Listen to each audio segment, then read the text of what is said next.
Welcome to the Colin with the Boys podcast, where we bring you new content creators every week. We are your hosts, Asen and Nathan. Raise up lights. Oh my God. Dude, I wanted to say that the whole entire podcast. Like, I wanted to ask him how good that was. It didn't sound like razor blades at all. Yeah, what are you talking about? Not when you just said it. Raise up lights. I think it's pretty good. You put too much space in between the raise up and the lights. Raise up lights. That's How's better. That? Okay. It's a little better. Yeah. We'll have to ask James. Yeah, we'll have to ask James. Anyway, this is episode 44, titled Superhero Strength, with special guest James Buckley, or Jimbo, whatever you want to call him. I like Jimbo. Jimbo sounds good. Sounds like a name for him, Jimbo. All right, so with special guest Jimbo, which is the host of the Superhero Strength podcast. Today we talked to him about dieting, his podcast, Australia, and of course, superheroes. Can't not talk about superheroes.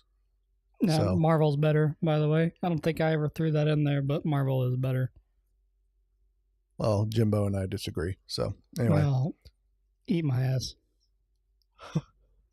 So sit back, relax, and let's go on a Macca's run, mate. I just wanna crack it, go up with that boys,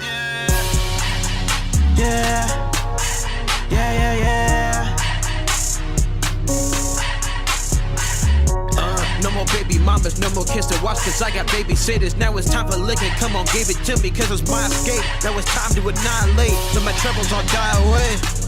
I'm on a diet, Please do not try this, cause you're not invited. I'm dripping in go call the Midas. This night I was excited, it got me reignited. I've been waiting so long I can't fight it, but now I'm Mike Tyson inside, I'm on fire. It ain't nothing like a true bro. Brotherhood worth more than a new blow. All right, so we got James with us. So you are the host of the Superhero Strength podcast, and I've obviously looked into it, and so has Nathan. But just for our listeners, tell us a little bit about the podcast and what it's about and what you do. Yeah, well, basically, like you said, Axen, it's the Superhero Strength podcast, and it's basically it's a podcast I've been doing for about a year and a half, where really I chat for the most part with trainers and stunt doubles and people that have helped train superhero actors. Really, I mean, it's one of these things that's I've always been big into training and superheroes and all around nerd shit and and I'd always wanted to find out how did Henry Cavill get in shape for Man of Steel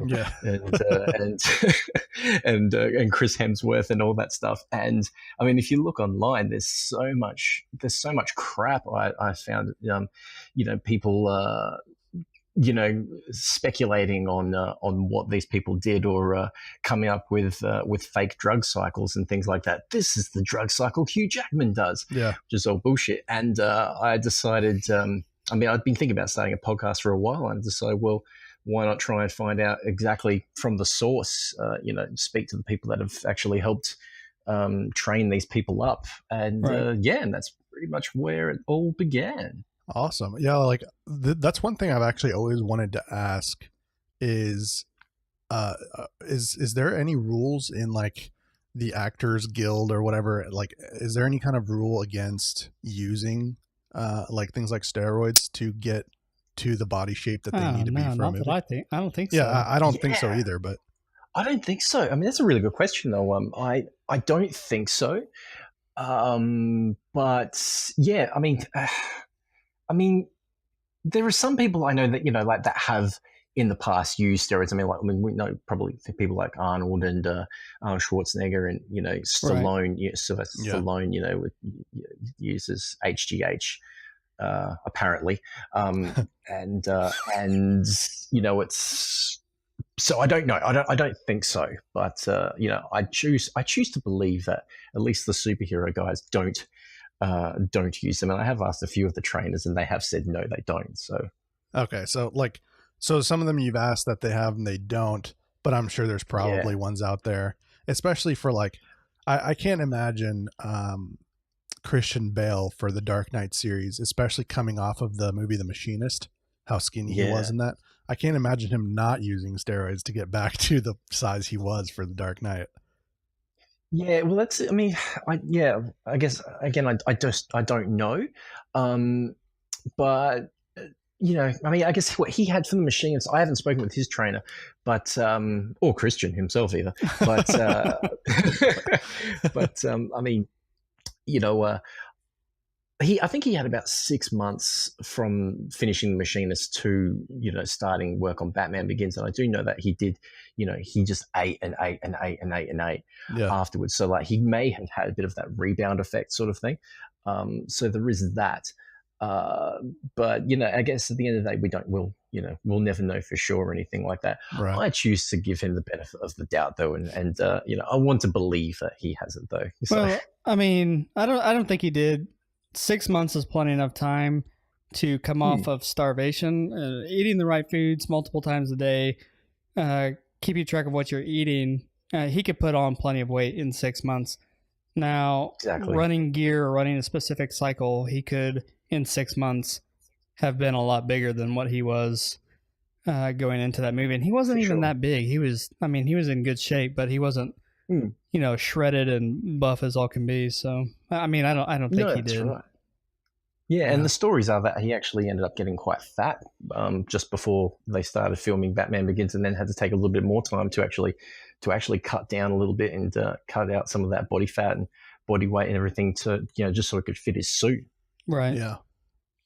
Yeah. So that was that. But all right. Well, as far as your podcast goes, then, what are some of the trainers you have spoken with in regards to superheroes that have been in movies and stuff? Yeah, well, it's most of them really now. I mean, I'm like 47 episodes in now, and I mean, just going down the list, like it's been people like Zoe Saldana's trainer, who else? Ben Affleck's nutritionist, Charlie Cox, who plays Charlie Cox that plays Daredevil, his trainer, Naquan Washington, Robert Downey Jr.'s trainer, Chris Hemsworth's stunt double. I'm just looking down the list now. It's been a few. Stephen Amell's trainer. He's actually a really cool guy, a really cool one. He trains pretty much most of the of Team Arrow actually. So that's pretty cool. Yeah, he's actually really cool. Who else? Paul Rudd's trainer, Chris Hemsworth's, Tom Holland's.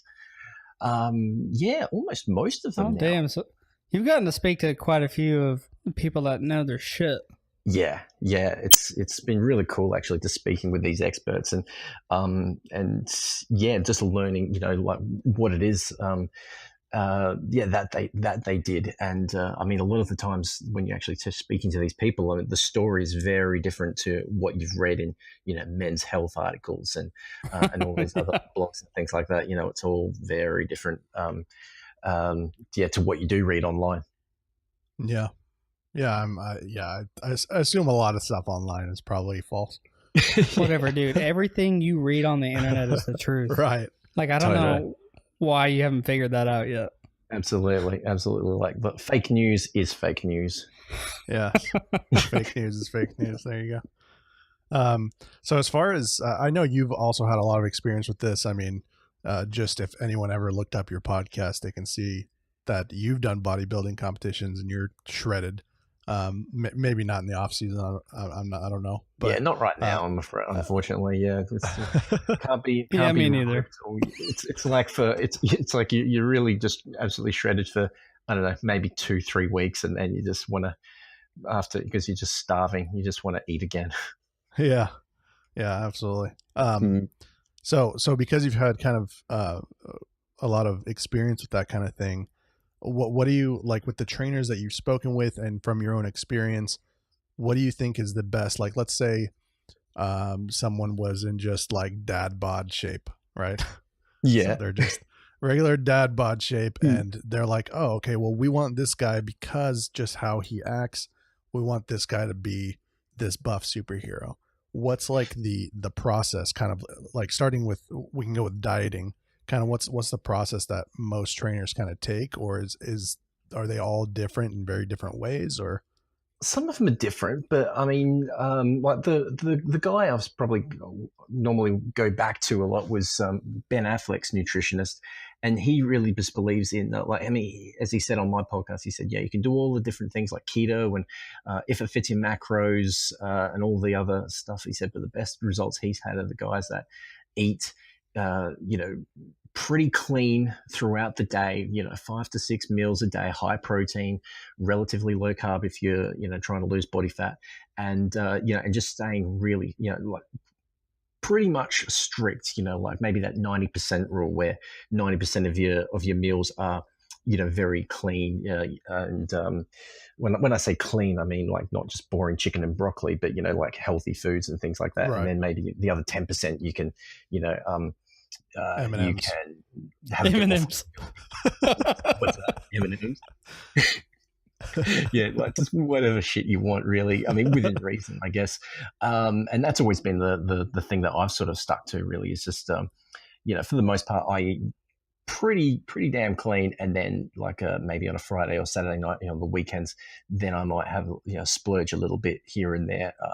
But and I think the other main thing really from what the other guys have said is just sticking with it, consistency and everything like that. You don't really have to overthink any of this, and that's with nutrition, training, any of it. It's just staying with it, and not going, once you start going to all the extremes and all that other stuff, if you don't know what you're doing, you're really going to have some issues later on down the line, like either bouncing back or and end up putting on more weight than what you were than what you were when you started the whole process. Right. Yeah, it's just all about staying with it and consistency. I mean, like I've been doing this now for about, I would say seriously, where I half knew what I was doing for about, 8 years now. And, I'm still a baby really in this whole thing. So it's just that, it's that, it sounds boring and cliche, but it's that whole lifelong journey sort of thing. It's a lifestyle change. Like you literally have to, if you want to be in shape or get to the point to where you want to compete, you literally have to change not only what you're eating, the things that you put in your body, but you also have to change everything else too. It's a complete lifestyle change. I tried to do it for a couple years. I never got to the point to where I ever wanted to, enter a competition. I wasn't that fucking wild, but like I was coming out of high school. I think I've told the story a few times, but just to give you a little bit of a background, coming out of high school, I was probably 250, 260, 5'7", and a buddy of mine got me into the gym, and I got all the way down to, I think the lowest I got was about 180 pounds. And over the course of about just over a year, and it, like literally all it was, I didn't do anything crazy. I didn't do any of the fad diets. I ate clean. I had chicken breast, my vegetables, rice, eggs, your standard clean eating. And I literally expelled all the bad shit out of my life. I got rid of my computers. I got rid of TVs, like everything that could have kept me from focusing on what I was doing. I just got rid of it. And then I spent all my time in the gym. And when I finally lost the weight, I was at the malls and things checking out females. But I mean, that's what I spent my time doing. So you literally, I mean, if you want to be serious about something, it's like you almost have to just excise anything negative out of your life to fucking do it. Otherwise, it's something's going to stop you from doing it. Yeah, that's it. And you really do have to, make sure your environment fits what it is that you are trying to achieve. Right. And that can be anything. That can be even, the people in your life too. I mean, if you've got a lot of negative people in your life, people that, are sort of saying to you, just feeding you negative stuff and saying, how long till you quit or something like that. Just anything, I mean, there are always people that are, that don't want to see you succeed because they feel shit about themselves. And, you've got to cut those people out, unfortunately. And the shitty thing is a lot of the times, like the people that are the ones that are holding you back are your close friends and even your family. And you just have to literally, you don't have to cut your family out, but I got to a point to where, my parents got on to me all the time, you're overweight, you need to get out and do stuff. So I did. I said, fuck it. You know what? I'm tired of hearing about it. I want to change something about myself. So I went out there, I did it, and then, 6, 7, 8 months down the road, all I heard was, well, all you do is go to the gym now. All you do is, prepare your meals and blah, blah, blah. And you're working out too much. You're going to hurt yourself. I'm like, you guys need to make up your fucking mind and, either leave me the fuck alone and let me do my thing, or I don't know. Yeah, but just shut up and let you do it. Yeah. That's the sad part, is that typically the people that are going to hold you back are the people that are close to you. And it fucking sucks. Yeah, sorry, I'm holding you back, Nathan. You've been holding me back my whole life, bro. I'm used to that now. Yeah, but it's so true though, man. It's just like, and yeah, like you said, you don't have to actually really cut them out or anything like that, but just maybe just limit the contact with them or anything like that. Limit the things you talk about even with them. Just don't bring the stuff up in conversation, whatever, because you just know it's going to end up going into them trying to bring you down. And it's not like the people mean to do it or anything like that. Right. It's just their own insecurities or whatever that's right in front of them when they're talking to you. And they've just got to make themselves feel a bit better, and they don't mean to do it, but they do. Yeah. We always talk about, if I was a streamer, if I could do podcasting full time and I had all this free time, I'd go to the gym and stay in shape. But then I'm sitting here thinking these actors probably have more time than the average Joe, when they're not doing acting or whatever, but they still have to force themselves to go and do that. And I was actually thinking about this the other day. I was like, even if I had a job where I could stay home all the time and I had all this free time, I don't unless your goal is to go to the gym and get in shape, even if you had all the free time, you're not going to fucking do it. And I came to that realization and I fucking hate myself about it. But, yeah, I mean, you know what? I mean, not all these actors and things like that either want to be in the gym or anything like that. Right. And and the truth is, is that, I mean, they don't have the easy life that we all think that they do. After watching Entourage or anything like that. I mean, like Vinny Chase's Entourage looks like he's living the dream, but a lot of these guys they're always hustling. They're always working on the next job. They're filming. They're constantly, filming different projects and different movies. I mean, you look at The Rock. I mean, you can't say he exactly is living the easy life. Like, he's working, 18 hours a day pretty much. That guy's a fucking alien. I don't know. Oh, he is. He's not human. Yeah. But even you look at, like, Chris Hemsworth, like, he's I mean, if you just watch his Instagram and things like that, he was just a few weeks ago in England filming Men in Black. He was back in Australia for like a week, and now he's in India filming another movie for Netflix.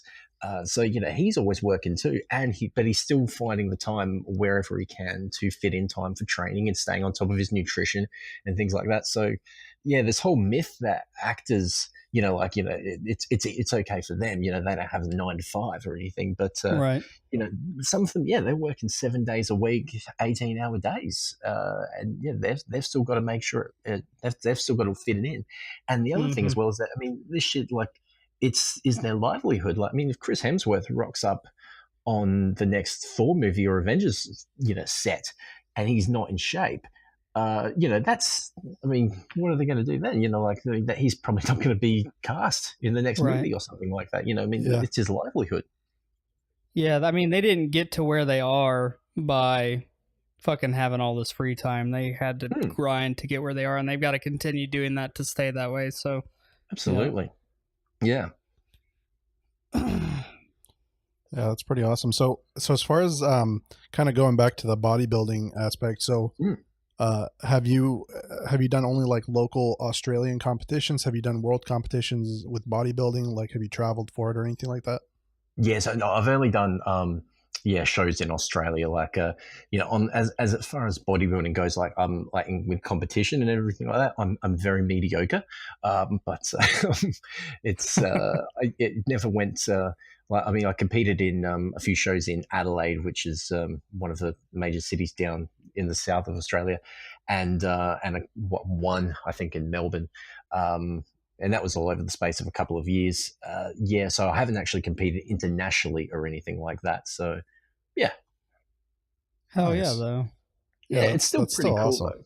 Yeah, and they feel like you were saying. I mean, like when you said that you'd never done anything like competition. I mean, I never thought that I would ever bloody do a competition, a bodybuilding competition either. I mean, the first time I started out just like any other dude. Just I had to lose a bit of weight, and I ended up just meeting a guy who was about we're still really good friends today, but he's about 12 years older than me, and he's the one that took me under his wing, and he was my Obi-Wan Kenobi, and just taught me the ways of the Force in bodybuilding. And and it's funny. He took me to a bodybuilding show, and my reaction was just like, "What the fuck?" We can swear on the show. What the hell is this? Like, it was just the weirdest thing. You're sitting in this auditorium, and there's like 10 dudes wearing G-strings pretty much, flexing their muscles, and everyone in the crowd is like yelling and going, that's it, flex it, flex it hard, calling out their numbers and shit. That's it, switch your glutes on, everything like that. I'm like, what the hell?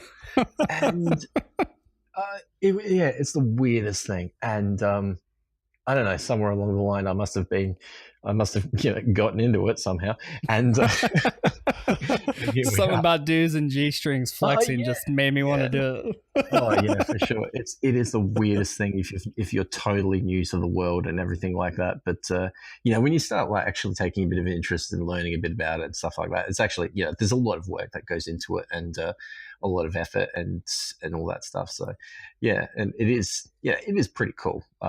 When you're into it, but maybe that's just because I'm so deep into the whole thing now. I'm just like, oh yeah, it's the best. Yeah, that posing is no shit. I think I did posing practice with a friend of mine one time. Mm-hmm. Like, that was the worst thing I'd ever done in my entire life. Like, really? I was literally more sore after a posing session than I had been from the day's workout. I was like, fuck this. Yeah, and because you're just holding those muscles and just contracting them for so long.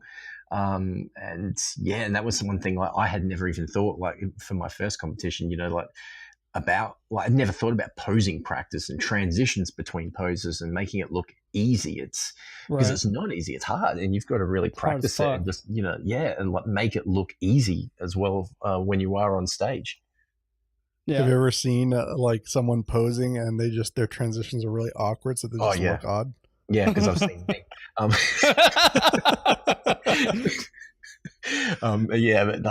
is, and when I've been to other competitions and I've had friends compete that I've helped out and with them getting into shape, and you see some people and they're almost just shaking, they're just gyrating on stage in a way because they're just, as they're like trying to do a bicep pose, and they're just shaking and everything, trying to hold it as much as they can. You can see in their face they're just fully grimacing and everything. Mm-hmm. And it's like, you haven't practiced, mate. Yeah, I mean, you're so dehydrated. Well, there's a lot of them that don't do it, but a lot of them cut out water the whole day before, right? Yeah, I mean, different people have different protocols, but for me, what my coach had me do so we were 7 days out from the show, and we're doing all the other stuff with carb loading and all that stuff as well, but just with the water. So the show was on. You'd have your show on a Saturday. On the Saturday, the Sunday before that, I'd have to start drinking something like 8 liters of water a day. I would have to start drinking, and then up until about the Thursday before the show, you'd cut that water in half. So drinking eight liters. I don't know what 8 liters is, but it's a lot. Like I said, I don't want to know what it is in gallons or anything, but it's a lot. And have you ever seen those guys in the gym? They have those big ass bottles. Yeah. So that's a 2 liter bottle, just one of those. So there you go. So 4 of them pretty much you'd have to have throughout the day. That's water loading. Yeah. And then on the Thursday we would cut it in half to 4 liters, and then just start cutting it out, just halving it until on the day you're just drinking just a little bit of water here and there, just to make sure you don't die. Yeah, but it's funny though. I mean, obviously you're doing all this other stuff with carbs and like I said before, carb loading, then cutting out the carbs and things like that. All the weird sciencey shit. But yeah, you do sort of notice though, your body's just getting tighter and tighter and fuller and fuller, and everything just starts coming in, just sucking in. You know, it's really weird. You're just like, oh my god, like what is all this? All these extra veins and shit coming out, striations. Like, what the fuck? Yeah.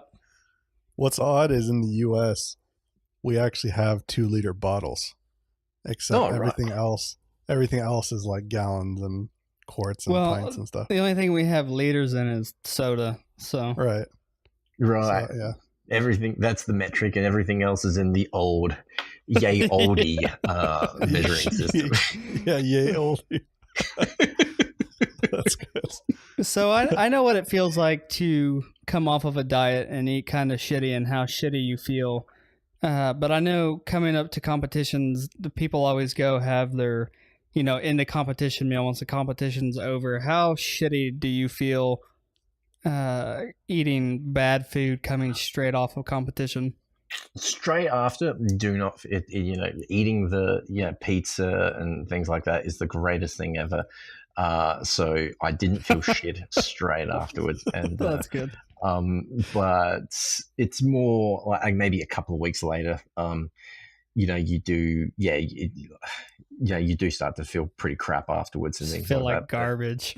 Yeah. But like I said, once for me anyway, like once I was able to, I would have maybe a couple of cheat meals afterwards, like pizza and ice cream or pasta and things like that. But then, for the most part though, my diet has always been pretty strict anyway. Well, when I say strict, it's just eating real foods. I mean, I'm not going for, burgers every day or anything like that, just eating shit. So, for the most part, like I would just go back to normal, really.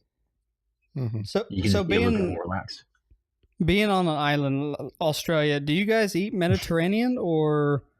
No, I mean, what is the main food that you guys? Oh, it's just all kangaroo and wombats, and we eat koala, and Outback Steakhouse, dude. Yeah, and crocodiles and great white sharks. You would be surprised at how similar things are over here to you guys. We have all the same. We have chickens, we have steak, we have lamb, we have fish. It's all very normal. We even have McDonald's here, and Burger King, although it's called Hungry Jack's over here. Reasons I don't know. Hungry Jack's. But yeah,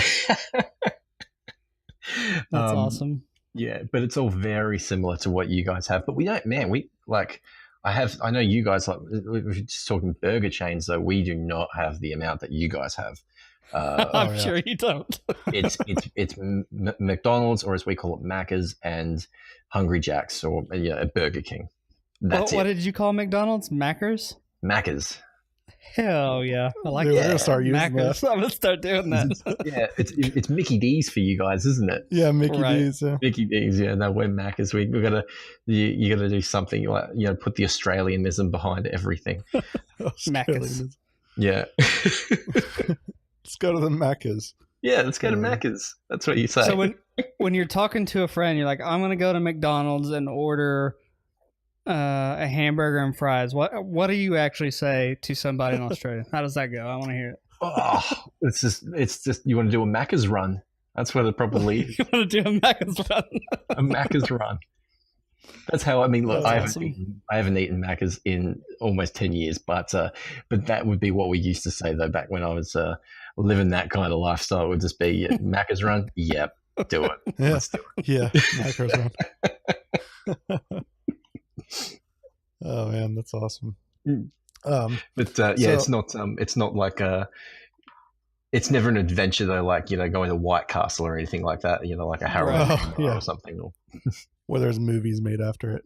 I heard it could be an adventure. All the fucking bugs and shit you guys have out there. It'd be an adventure for me just stepping outside. Oh man, maybe. Yeah.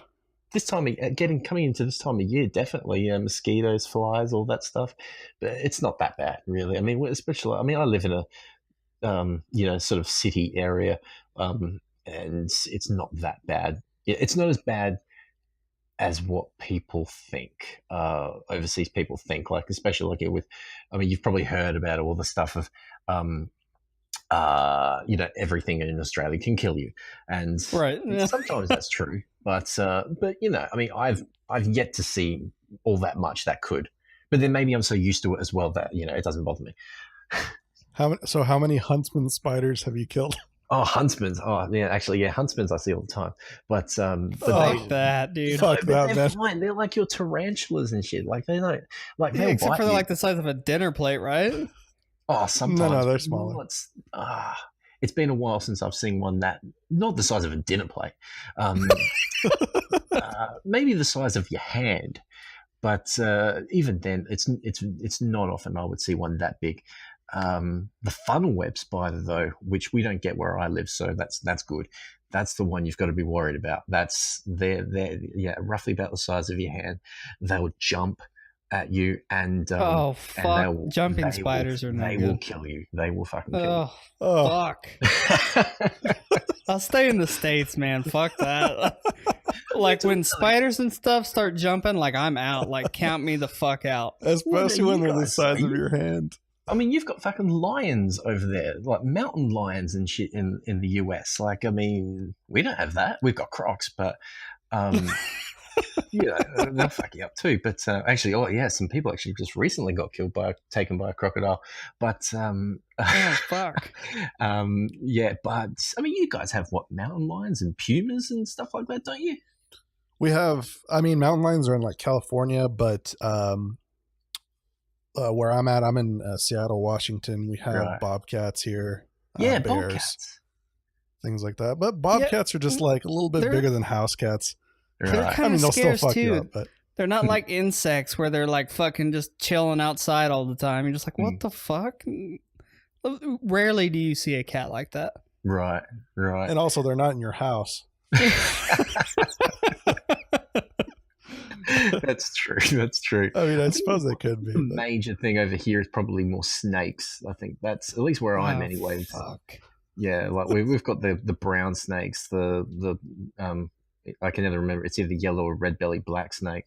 And I mean, I only saw my first one in the wild just a year ago. I think we were just walking through, and there just happened to be one a few meters away, sleeping. So fortunately, it didn't move or anything like that. We just sort of stayed calm and just kept walking, and it was okay. But that was the first time I'd ever seen one out in the wild. So it's not like you walk. When you go to the shops, you've got to you've got to be dodging all of these different things that will kill you. It's not quite like that. Okay. Yeah, I mean, there's always things like that, Nathan. Like, for example, you think you go there, you're going to see spiders every 2 steps and like snakes biting at you from every angle. Yeah. And in other countries, imagine the U.S., and we wake up and clean off our AK-47s and start shooting them up in the air. Exactly. Like, that's how I imagine the U.S. So yeah, that's what we do. But it's just how like countries are imagined from what you hear. But I would still love to visit. I've always wanted to visit Australia. I don't know about the summertime, but I've definitely always wanted to visit there. Isn't it summertime year round? It's summertime right now.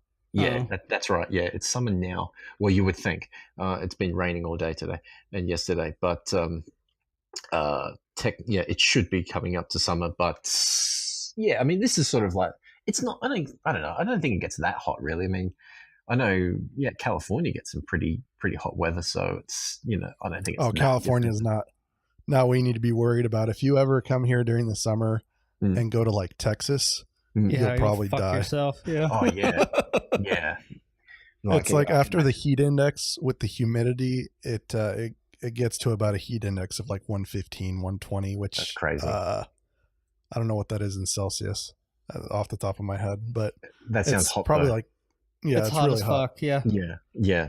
So even I would probably be sweltering in that. So I mean, we sometimes get to 40-degree days. That's Celsius. I think that's around 104 or something like that. Yeah. So those are the hot days, I think, but they're, you'll get a few in a row, and then it'll drop down to a nice 30, and you're like, which is that'd be nice. but it's like that's nice after you've had 40-degree days. Well, Nathan, are you thinking of 30 degrees in our degrees? Yeah, I just put that together. He was talking like 42 Celsius, and he's like 30 degrees. I was thinking Celsius is probably like 75, 80 degrees. Why do we just use different systems? I don't know.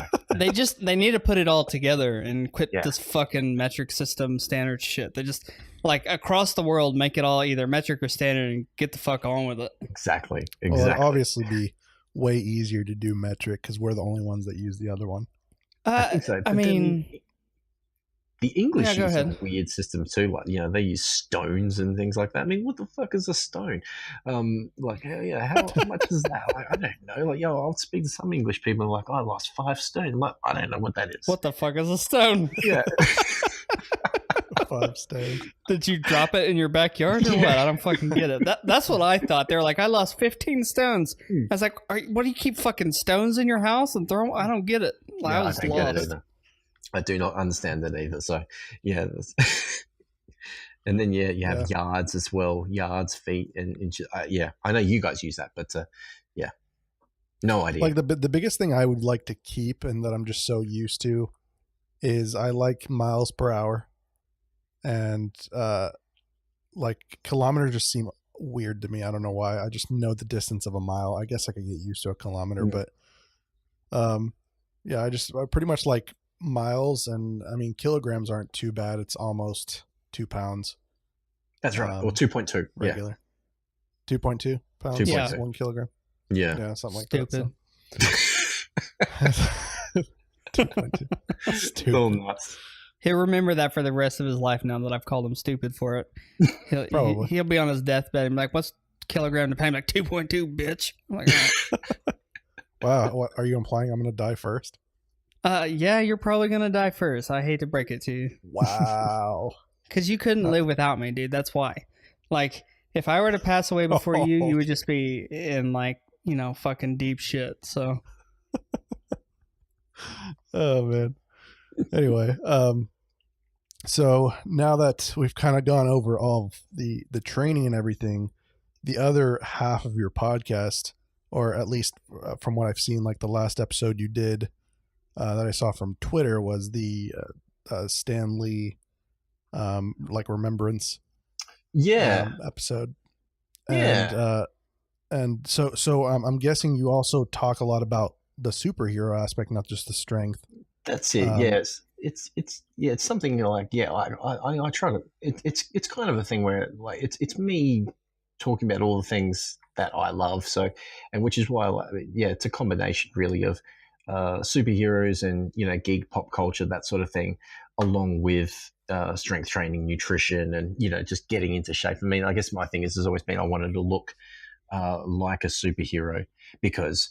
I'm just a huge fan. I'm obsessed with superheroes and comic books and movies and that sort of thing. So, so that's with that Stan Lee episode, obviously I was very, like most people, really upset really about Stan Lee. And so, why not make an episode just talking about him and everything? And I mean,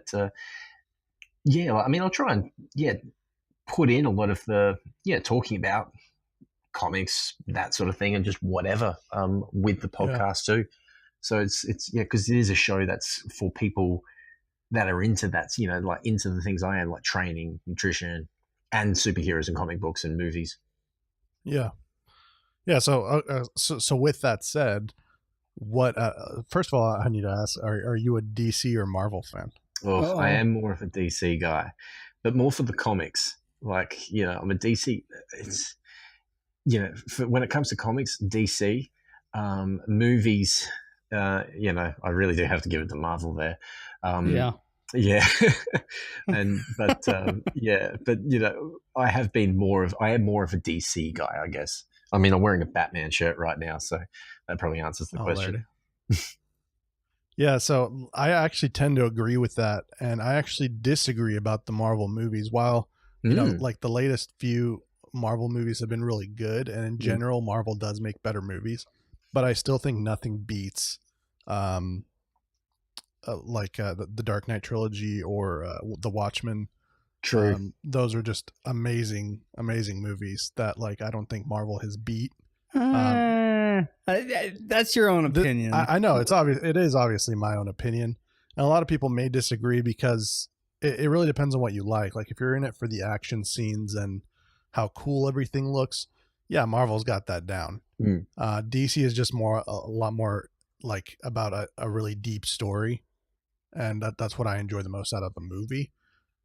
So that's why I enjoy like The Watchmen has a really like good storyline. Same with the Dark Knight trilogy. So that's why Totally I enjoyed those more. But I agree with the comics as well. DC does typically make better, first of all, cartoons, and they make better comic books. But as far as the superheroes, that's where I have to go with Marvel. Like I like so many more of Marvel superheroes and how they look and what their powers are comparatively to DC, because DC's it seems plain. I don't know, like Batman, he has a little bit of superhuman strength maybe. Other than that, he has a utility belt with stuff he can do with it. He's not like this amazing superhero as some others are. I think that's why a lot of people like him is they can relate. Anybody can be Batman. If you got some money, you're fucking shredded, you know how to fight, you just pick up some fucking gear and you can be Batman. Yeah, that's it. If you've taken 10 years and your parents have been killed, and like I said, you've got to have that. You've got to have dead parents. Right. And look, even McQueen, Arrow. But I think Batman is, in some weird way, is the more relatable one in DC, and because he's also just a badass. But yeah, I know what you mean though, and I can see where you're coming from though with especially with the movies too. Like the Dark Knight trilogy is one of the great movie trilogies, film trilogies. Yeah. And I don't think Marvel has really gotten to that sort of level yet. But but DC as well, like they've been trying to get back up to that sort of Dark Knight standard, Dark Knight trilogy standard, and really have kind of fallen flat, unfortunately. I love Man of Steel. Like, that movie is incredible. And I'm coming around to Batman vs. Superman. I like it every time I watch it, like watching the Ultimate Edition. Did you see that 3-hour cut of it, the director's cut? I haven't. I could barely make it through the first film as is. Like Man of Steel, really? Batman vs. Superman. I could barely make it through the movie, man. That's how much I didn't like it. I didn't like it either. When I finished watching it at the cinema, I was like, just quiet. I was like, I don't know what to think about this, because there were bits I liked. Yeah, you're just like, oh yeah, you go with such high expectations, and then you're just like,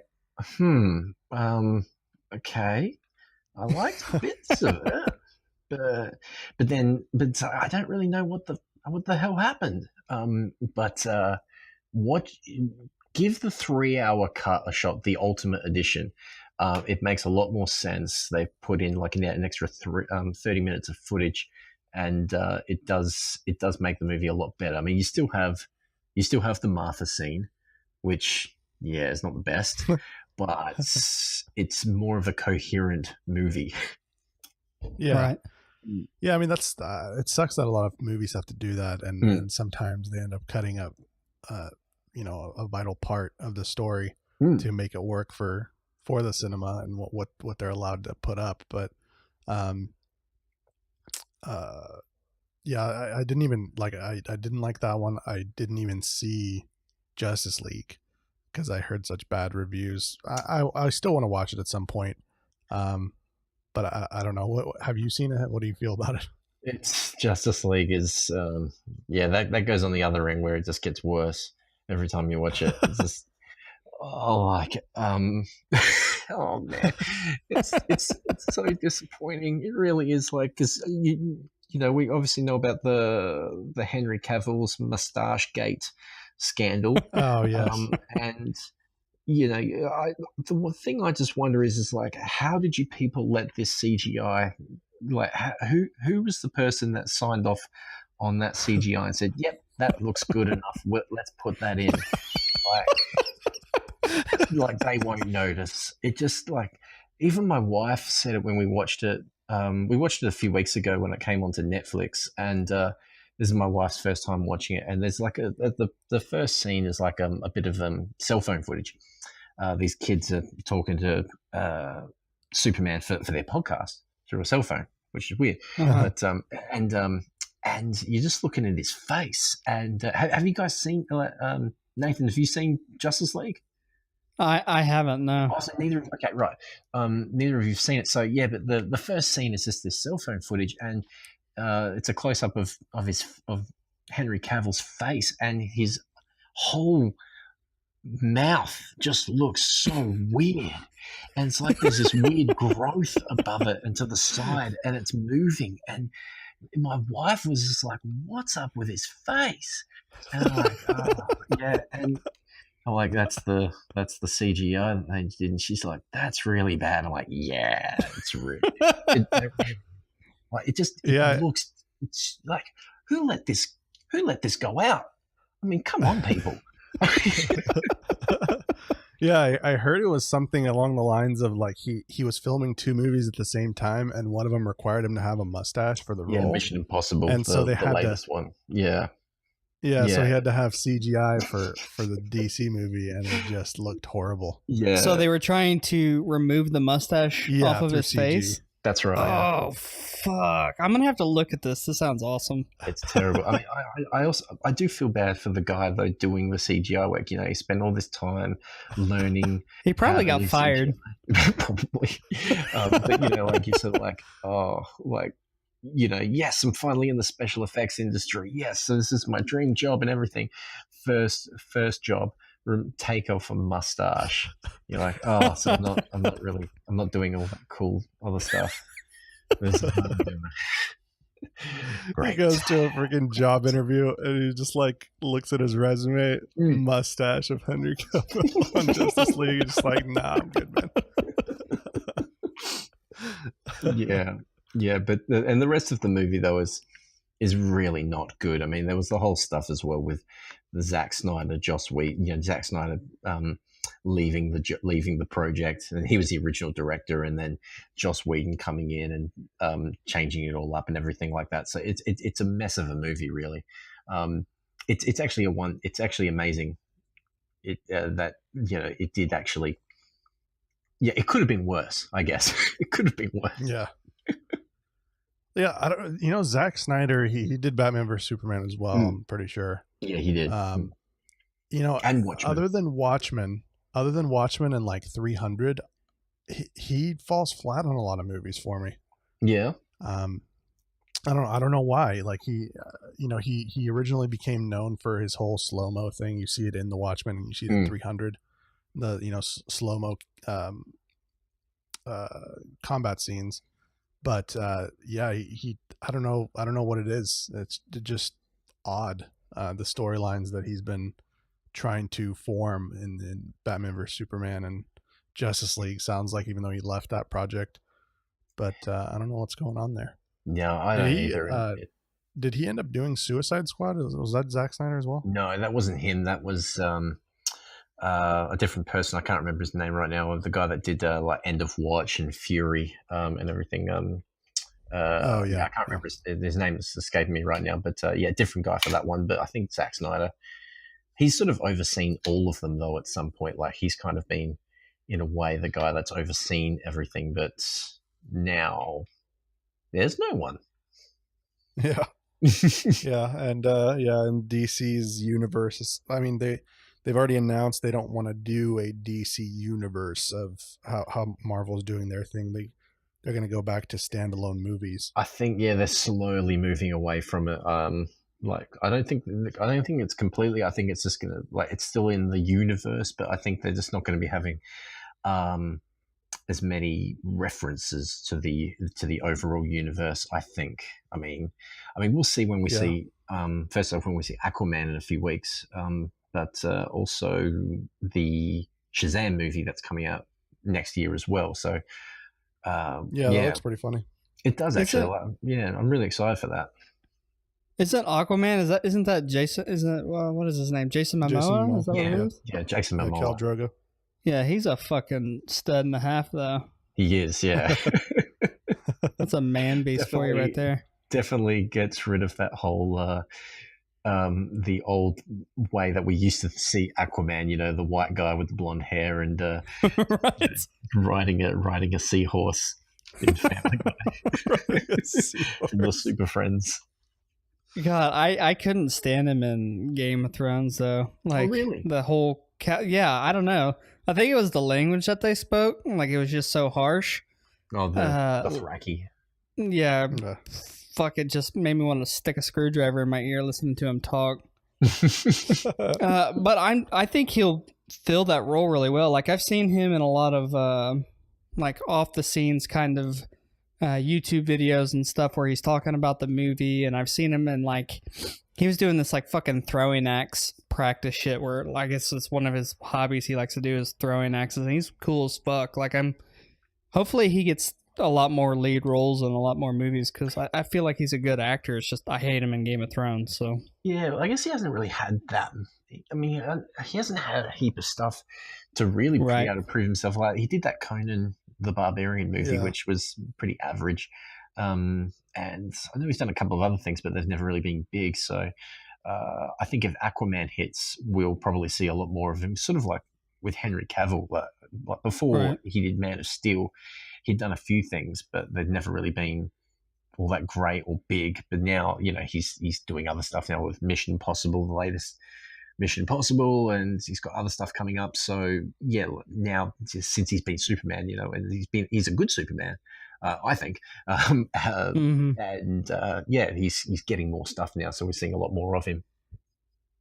Yeah, I definitely think he's probably the best Superman, and the thing is that the thing that really hits for me on a lot of superheroes is the look. Yes. And man, Henry Cavill is literally Superman. Like, he just has the look.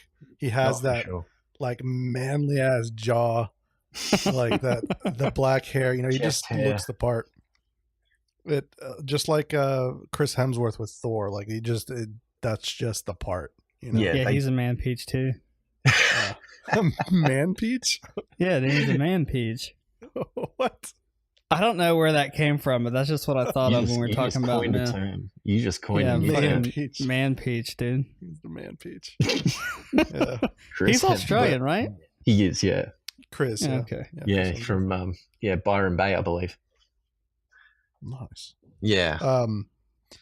And I'm really excited for the Joaquin Phoenix version of the Joker. Yeah, that's going to be interesting. Like, when we're seeing all this footage now that we've been seeing of it come up on the internet and everything, I'm very interested. Like, I mean, yeah, I wasn't sure what to really make of it or anything like that. Like, why are you doing this whole other Joker when we do have this other Joker, Jared Leto, from the Suicide Squad and everything like that. But he does. Yeah, it looks interesting. So, and from what people have been saying, people that have been working on the movie, they've been saying that this is something completely different. Like, it's something special apparently. So, yeah, I'm excited to see it. Yeah, for sure. Mm. All right, James. Well, we've almost hit an hour, so we're going to go into our random question of the day segment to kind of close things out. It's kind of having to do with what we're talking about, so it'll be pretty easy. Okay, all right. So with Stan Lee's passing, do you think we will see like an emergence of a new storyteller that gives us a whole new cast of new superheroes? Do you think there will be other companies that come up with their own superhero storylines, or do you think it'll just kind of stay the same and they'll keep doing Stan Lee's stories? I don't think we'll ever see another person like Stan Lee, another creative force like him. Right. Not for a long time, I think. So no. No. Yeah. I know it's a very bleak outlook there, but I just think the guy was just so prolific. I mean, within 10 years he created so many of those characters, Fantastic Four, Spider-Man, Iron Man, the Hulk, or Thor, all of them, Ant-Man, this is so much that's come out of just one guy. I just don't know if we're ever going to get that again, especially with today, where most people, I'm probably dwelling on this way longer than you expected, but I think, especially today with where more things are made from already existing intellectual properties and things like that. It's hard to say if anyone else can ever be as creative as Stan Lee. I think he's a once in a 1,000 years sort of person, I think.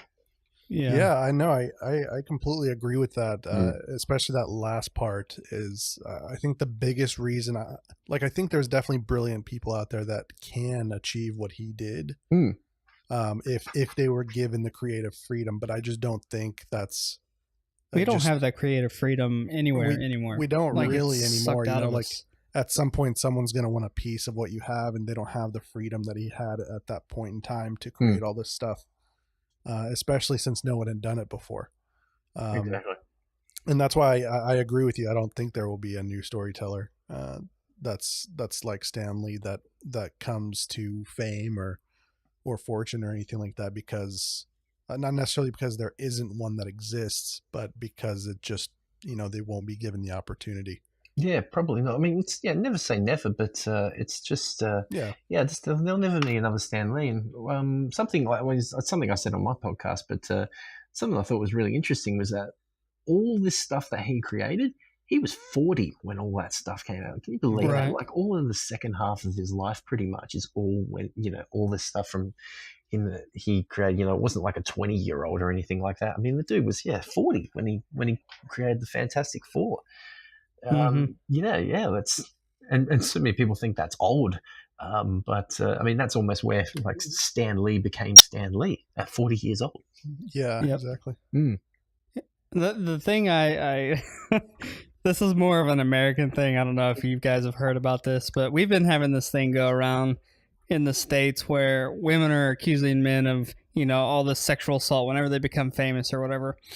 And I don't know if that's a problem anywhere else other than America, because we're all fucking idiots here. I think it's definitely brought more of it to light everywhere else. I think it's probably not as big over here as it is. Fucking Americans. Fucking yes. But anyways, like, whenever he passed away, everybody was like, mourning. In the nerd squad, everybody was mourning the loss of, Stan Lee. And then there's these bitches coming out. Oh, I'm so glad he's dead. That piece of fucking trash always fucking beat women. I'm like, I don't think so. I think you guys are just, it was so stupid. I mean, this is the thing. I think it's a very small amount of people that are just making a lot of noise. But yes, there is people out there that are celebrating Stan Lee's passing. And that's just, they're fucking cunts, dude. There's a good Aussie word right there. Yeah, that's definitely the C-bomb. Yeah, it's that's the bad C-bomb, though. It is. That's one. I'm not going to say it, but I do know people though that it's every second word that comes out of their mouth is that. Fuck you, cunt. Yeah. But just on that though, I mean, there was that comedian guy that recently came out and just he's being dragged over the coals now for it, but he was pretty outspoken with his opinion of Stan Lee. Like just recently, he said some pretty mean shit really about Stan Lee. Just talking about why asking why everyone was paying tribute to a guy that basically just got us to watch movies. And he had no idea. And it's just really insensitive comments and someone just shitting on a person that, created and shaped so many people's childhoods. It was, I can't remember the guy's name. Who cares? But he's looking for his 30 seconds of fame. Yeah, exactly. Yeah, exactly. Yeah, it's all nonsense. But anyways, James, I had a lot of fun, man. It was a really good conversation. I hope you had fun as well. Oh man, guys, this was really cool. Thanks so much for having me on. Really enjoyed it. great to have a cold one with you. Have a cold one. I actually do. It's middle of the day and I've got to go out later, so I was like, okay, I'm not going to drink alcohol. I don't know what you guys are drinking, but I've got a protein shake right here with ice. There you go. That'll work. Yeah, so I am having a cold one. I'm having a cold coldy, mate, water frothy. To recover. That's what we have. A frothy, mate. Shit. Mate. Yeah, and that's actually really weird. I don't know, like, do you guys, does Australians over there in your country, in the US, in your country, do we have this big reputation as being like real hard drinkers? Yes. Yeah, that's what I thought. That's not true. I mean, anytime I've ever gone into conversation about Australians or something here in the States, it's about beer. Yeah, that's just what it is. Yeah, you hear about Foster's and they don't even drink Foster's. We do not. Foster's is piss, dude. Come on. It is shit. It doesn't matter where it came from. It's just shit. Yeah, it's not good. But yeah, you like that's apparently that's the drink we're all associated with. I think more English people drink that than Australians. Yeah, probably. Weird. Yeah, but yeah, I don't. But anyways, drinkers though. I don't think we are. Yeah, I don't know. I've never heard of it either. I honestly haven't heard that like stereotype that Nathan's saying. Like, no, for the most part, I mean, you just hear about your accents, obviously. And, like, for me personally, like, I think Aussie accents are the top. It's the best. It's my top favorite. Notch. Yeah, and you also popped our Australian cherry, so you're the first Aussie on the show. So it's an honor to be the first to pop your cherries, fellas. All right, man. Well, if people wanted to get in touch with you or listen to your podcast, where can they do that? Yeah, well, if you want to hear the podcast, it's the Superhero Strength Podcast. It's on pretty much all the podcasting platforms except Spotify. I don't know why, but it hasn't been able to get on that. But anywhere else where you get podcasts, you can get the Superhero Strength Podcast. And yeah, find me on Instagram, which is superhero_strength, and Twitter as well, Superhero Jimbo. Hell yeah. Jimbo. Yeah. All right. Awesome. Well, we will see you guys next week. Later. Hey, you. Yes, you. Thank you so much for listening to the episode. I hope you enjoyed it, and even if you didn't, we would love to hear your feedback, which can be sent to coldonepodcast@gmail.com or leave us a review on iTunes. It helps us gauge how we can make this podcast better for your enjoyment. If you would like to contact us, you can do that through our email or follow us on social media, which is @Cold1Podcast for Twitter and Facebook. We are now on Spotify as well as most podcast apps in existence, but if you prefer to listen to it online, head on over to our website, actionsperminute.net, for the latest episodes, a link to the APM Network Discord, or to check out any of our APM sponsored streamers. And lastly, if you like what we do, tell your friends and spread the good word. Thank you again, and remember, don't drink and drive.